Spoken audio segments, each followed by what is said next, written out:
The mind of a perfect man is like a mirror. It grasps nothing. It expects nothing. It reflects but does not hold. Changzhu, your phone is buzzing with notifications from 3 different group chats. You have 47 unread emails, 2 of which are marked urgent. You're trying to finish a report, but you're also thinking about what to make for dinner. And you just remembered you forgot to pay that one bill. Your mind feels less like a mind and more like a chaotic train station with a dozen different trains arriving and leaving at the same time. When we think of mental peace or meditation, what do we picture? Usually, it's someone sitting cross-legged on a remote, perfectly silent mountaintop. Not a care in the world. He'd find a quiet corner of the monastery garden, close his eyes, and try to find silence. How can I possibly find inner peace with all this noise and distraction? The problem is your idea that the world owes you silence. It never will. The real training is not to silence the world, but to find the silence within you, even when the world is loud. But his master, an old wise monk named Jin, seemed to almost do it on purpose. Just as Kale would start to settle, he'd hear Master Jin sweeping leaves nearby. It's about being able to stand in the middle of it, utterly unshaken. Swish! Swish! Kale would get frustrated, move to another spot, and start again. A few minutes later, he'd hear the clink-clink of Master Jin washing teacups. And we think, well, that's great for them, but my life is noisy and chaotic. I can't find peace here. Sound familiar? All right, picture this. It's 2 p.m. on a Tuesday. We all feel this. It's a constant state of being pulled in a million directions, of being busy but not productive, of feeling perpetually one step behind. We try to fix it with more apps, more lists, more caffeine. What if the secret to handling modern chaos isn't a modern solution at all? What if I told you that a group of people who were arguably the most focused, deadly? The goal of the warrior monk isn't to find a quiet place to sit. The goal is to become the quiet place, right in the middle of the noisy world. Seeking peace only in silence is like a sailor who only knows how to navigate on a perfectly calm sea. The moment a storm hits, they're useless. And mentally resilient individuals in history had a single core mental drill for this exact problem. I'm talking about warrior monks. Think Shaolin. Think samurai meditating before battle. These weren't just fighters. No, they were masters of the mind. And their secret isn't some unobtainable mystical power. It's a trainable skill. And today, you're going to learn how to start that training. Lesson 1. The myth of the quiet mountain. First, we need to bust a huge myth that keeps most of us stuck. This is where we get it all wrong. Let me tell you a story about a young, aspiring monk named Kale. Kale was determined to learn how to meditate. Finally, Kale couldn't take it anymore. He stood up and said, "Master." Master Jin smiled, stopped washing, and said, "Kale, the sound of the broom is not the problem. The sound of the teacups is not the problem. The mental drill of the warrior monk isn't about escaping the chaos." Lesson 2. The drill revealed. The mind like water technique. So, what is the actual drill? It's a visualization, a mental stance that you practice over and over until it becomes your default setting. The best way to describe it comes from another modern warrior philosopher, Bruce Lee. He called it having a mind like water. Think about it. What happens when you throw a small pebble into a stormy, churning lake? Nothing. The pebble vanishes, and the chaos continues. Your mind must become the still lake. The lake is too agitated to even notice the new disturbance. This is the mind of most people in the modern world, already so chaotic that new stresses just add to the noise. Now, what happens when you throw that same pebble into a perfectly still, glass-like mountain lake? Drop a comment and tell me, what's the silliest or smallest pebble that has disturbed your mental lake this week? Well, start. I spent a solid 5 minutes in a state of low-grade panic because I could unfind the TV remote, only to realize I was sitting on it. Let's hear your story. It's good to laugh at our own inner chaos. You see the pebble enter the water with perfect clarity. It creates a small, elegant ripple that expands across the surface. You watch the ripple, you observe it, and then the lake settles. It returns to being perfectly still. Acknowledged the pebble, reflected its impact, and then let it go completely. This is the goal. This is the drill. And more washing machine on the spin cycle with a forgotten set of keys clanking around inside.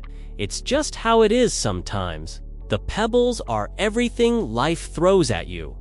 A stressful email, an rude comment, a sudden problem, a fearful thought. The untrained mind either ignores the pebble because it's already a storm, or it panics and becomes the storm itself. It just watches, waits, and lets it pass. This is the core of mental strength, the ability to reflect reality without being permanently disturbed by it. The trained mind, the warrior monk's mind, does neither. It allows the pebble to land, i.e., it observes the emotional ripple it creates without judgment. There is a ripple of anger. There is a ripple of anxiety. It watches the ripple expand, and then, through a calm, practiced stillness, it lets the ripple fade until the mind is once again a clear, perfect reflection of reality. It doesn't fight the ripple. It doesn't try to force the water to be still, okay? Quick time out for a reality check. If we're being honest, most of our minds are less still mountain lake, so let's have some fun with this. Lesson 3, Finding Stillness in Motion. So, this mind-like water thing sounds great in theory. Cool. But how do you actually practice it when you're not, a 12th century monk? The secret is that the monks didn't just practice this while sitting still. Let's take a simple task like washing the dishes. Their real training happened when they were in motion.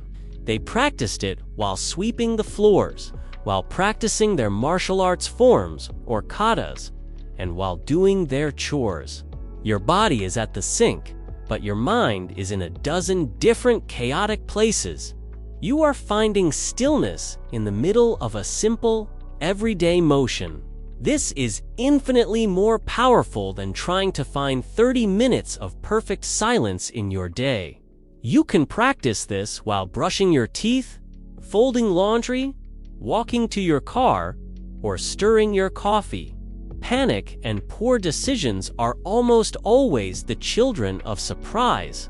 You miss the subtle cues. You don't notice the slight hesitation in your client's voice that signals they have a concern. You don't see the early warning signs of a project going off the rails. You're thrown off balance because you didn't see it coming, because you're not lost in your own thoughts. You are fully present to reality as it is. You see things other people miss. The novice is filled with internal noise. I hope he doesn't use that move he used last time. My shoulder feels a little tight. What if I lose? He is easily defeated by a surprise attack because he is dueling his own thoughts, not his opponent. Every mundane task is an opportunity to train. This is the key for you. You need to turn your mundane, everyday activities into your own personal training ground. For those 10 minutes, your entire universe is the sink. You focus completely on the physical sensations, the feeling of the warm water on your hands. He sees the tiny shift in his opponent's foot, the subtle twitch of an eye, and meet them with poise and intention, rather than being knocked over by them in a state of surprise. He isn't surprised by the attack because his mind is a perfect mirror, reflecting his opponent in real time. He doesn't have to think now, "I will block." His body just moves because he has drilled it thousands of times, and his mind is clear enough to see the truth of the moment. The smooth, cool surface of the plate, the sound of the water, the smell of the soap. When a distracting thought arises, don't forget to email Steve. You simply acknowledge it like a cloud passing in the sky and gently return your focus to the dishes. The untrained way. You wash the dishes while mentally replaying an argument from earlier, worrying about a work deadline, listening to a podcast, and trying to remember what you need from the grocery store. The warrior monk way. You treat washing the dishes like a sacred kata. You're not just washing dishes. You are practicing the art of being present. You are training your focus muscle. Choose one, just one small daily task. For the next week, make a pact with yourself that during that task, you will do it with the full focus of a warrior monk. No phone, no podcast, no mental chatter. You and the task. This is your daily kata, where the real strength is built. Lesson 4. The unsurprised mind of a master. A fascinating side effect of this practice is that you start to become very difficult to surprise. When your mind is a constant storm of internal noise, worrying, planning, regretting, your perception of the outside world is dulled. But when your mind is still and observant, when it's like water, your perception becomes incredibly sharp. Think of a master swordsman in a duel. The master's mind is empty. It is still. His focus is 100% external on his opponent. This is the state you are training for, a state of calm, present awareness that allows you to see challenges coming from a distance. So, if this idea of building a calm, powerful, warrior monk mind in the middle of your crazy modern life resonates with you, then it would be awesome if you'd subscribe to the channel. We're all about finding these practical, powerful ways to become a bit more tranquil dude every day.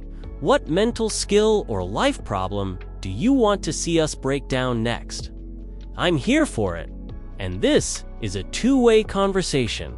My best ideas come from your challenges. So, drop a comment and tell me what's on your mind.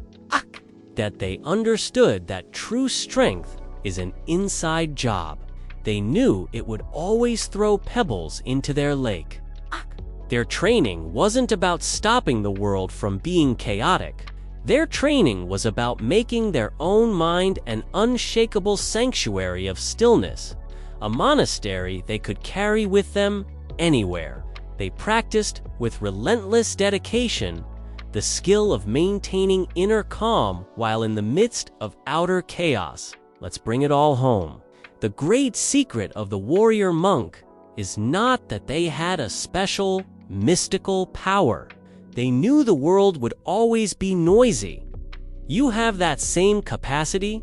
It begins with the simple choice to stop resisting the noise and to start cultivating your own inner silence. The world will always throw pebbles. Your job is not to stop them. Your job is to be the lake. It begins by treating everyday tasks not as chores, but as opportunities to practice being present. Your training ground is not a remote mountain. It is your kitchen sink. It is your commute to work. It is your next difficult conversation.